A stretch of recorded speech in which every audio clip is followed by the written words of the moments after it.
Hello friends, तो आज हम पढ़ने वाले हैं coefficient of reflection of B और आई फॉर ट्रांसमिशन लाइन.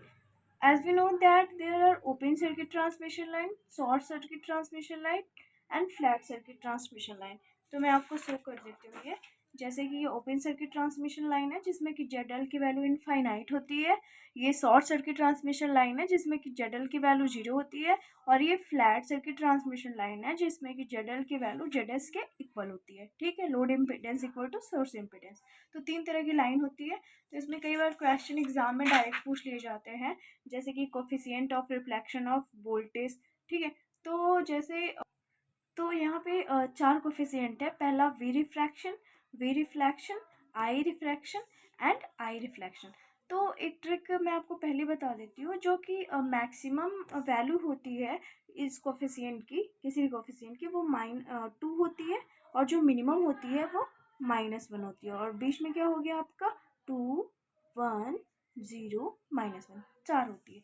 तो कुछ नहीं करना है आपको. सबसे पहले कोफिशिएंट में वी रिफ्रैक्शन सीक्वेंस ये रखना है. वी रिफ्लेक्शन, आई रिफ्लेक्शन और आई रिफ्लेक्शन. और पहले ओपन सर्किट, फिर शॉर्ट सर्किट, फिर फ्लैट सर्किट. ठीक है, तो अब यहाँ से स्टार्ट करेंगे. सबसे बड़ी वैल्यू मैंने कहा कि कोफिशिएंट की 2 ही हो सकती है इस पूरे सेल में, किसी भी सेल में. तो यहाँ पे 2 लिखेंगे. अब डिक्रीजिंग ऑर्डर में 1 1 डिक्रीज कर देते जाएंगे. 2 1 0 -1. तो अगर पूछ लिया जैसे coefficient of refraction of voltage in open circuit, तो कितना हो जाएगा 2. Coefficient of reflection of voltage in open circuit, तो कितना हो जाएगा 1. Coefficient of current of refraction in open circuit, तो 0. आप किसी भी वैल्यू को निकाल सकते हैं. तो अब देखो ओपन सर्किट का हमें वैल्यू पता चल गई 2 1 0. मैंने कहा मैक्सिमम 2 हो सकती है, मिनिमम -1. बस ये सीक्वेंस आपको याद रखना चाहिए. ओपन के बाद शॉर्ट, फिर फ्लैट. ठीक है, तो अब हमें क्या करना है शॉर्ट सर्किट के लिए. शॉर्ट सर्किट के लिए प्लस या माइनस कर देना है 2 को इस पूरे कॉलम में इससे. ठीक है, तो प्लस अगर 2 करेंगे तो 4 होगा. लेकिन हमने क्या कहा कि मैक्सिमम कितनी हो सकती है 2. तो यहाँ पे प्लस या माइनस करेंगे. तो क्या करेंगे अब यहाँ पे +2 तो कर नहीं सकते क्योंकि 4 हो जाएगा. तो -2 करेंगे. तो जो प्लस या माइनस करेंगे वो दोनों व्यू में करेंगे. ठीक है, इन दोनों के लिए सेम होगा साइन. और अगर इसमें प्लस कर रहे हैं तो आई में क्या करेंगे, उल्टा हो जाता है कि माइनस करेंगे. अगर वी में माइनस कर रहे हैं तो आई में प्लस करेंगे. और इस पूरे कॉलम के लिए 2 को ही ऐड या सब्ट्रैक्ट करना. तो अगर हम देखो 2 को प्लस कर नहीं सकते, 4 हो जाएगा. 4 होता नहीं है तो 2 को क्या करेंगे माइनस. 2 को माइनस कर रहे हैं तो दोनों वोल्टेज से माइनस ही करना होगा. तो 2 से 2 गया 0. ठीक है, फिर 1 - 2 कितना हुआ -1. ठीक है, ये हो गया आपका. अब यहाँ पे हमने क्या किया है 2 को माइनस किया है. तो यहाँ पे क्या करेंगे 2 को प्लस करेंगे.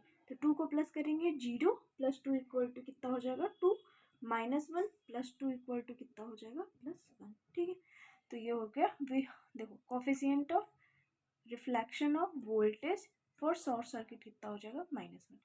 अब फ्लैट के लिए अगर पूछ दिया एग्जाम में तो इसमें क्या करेंगे, जैसे इसमें प्लस, अब इस कॉलम्स की वैल्यू को में प्लस या माइनस करेंगे 1 को. ठीक है, इसमें 2 लिया, इसमें 1 ले लिया. तो देखो अब इसमें क्या करेंगे, अगर 2 है, अगर हम करंट की बात करते हैं, यहाँ पे करंट दिया हुआ है. अगर 2 में अगर हम 1 प्लस कर देते हैं, ठीक है, अगर +1 करेंगे तो ये 3 हो जाएगा. 3 तो होता नहीं, मैक्सिमम 2 तक होता है. तो हम क्या करेंगे माइनस करेंगे. कितना 1 को कहा था मैंने, बस इस पूरे कॉलम में 1 को. तो 2 में से 1 गया 1, 1 में से 1 गया 0. अगर इसमें माइनस कर रहे हैं तो ऑब्वियस सी बात है इसमें प्लस करेंगे. मैंने कहा अपोजिट करते हैं वी और आई का. तो इसमें क्या करेंगे हम, इसमें क्या किया माइनस किया, इसमें प्लस करेंगे. तो ये क्या हो जाएगा +1 -1 + 1 इक्वल टू 0. और ये 0 और 1 हो गया. ठीक है, तो ये हमें सारा कोफिशिएंट ऑफ मिल गया. जैसे अगर उसने पूछ लिया coefficient of reflection of current in flat circuit, तो क्या हो जाएगा 0, क्योंकि यहाँ पे कोई रिफ्लेक्शन नहीं होता फ्लैट सर्किट पे. अगर आई रिफ्लेक्शन की बात करें तो शॉर्ट सर्किट में +1 होता है.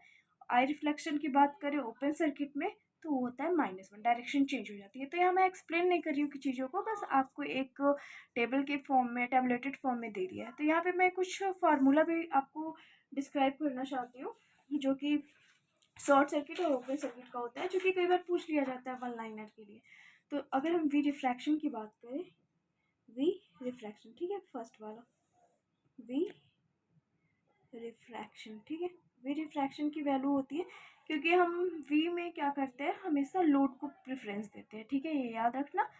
तो वी रिफ्रैक्शन में क्या करेंगे, 2ZL अपन ZL प्लस ZS, ठीक है, ये होता है। और वी सॉरी ये हो गया रिफ्रैक्शन का, ठीक है।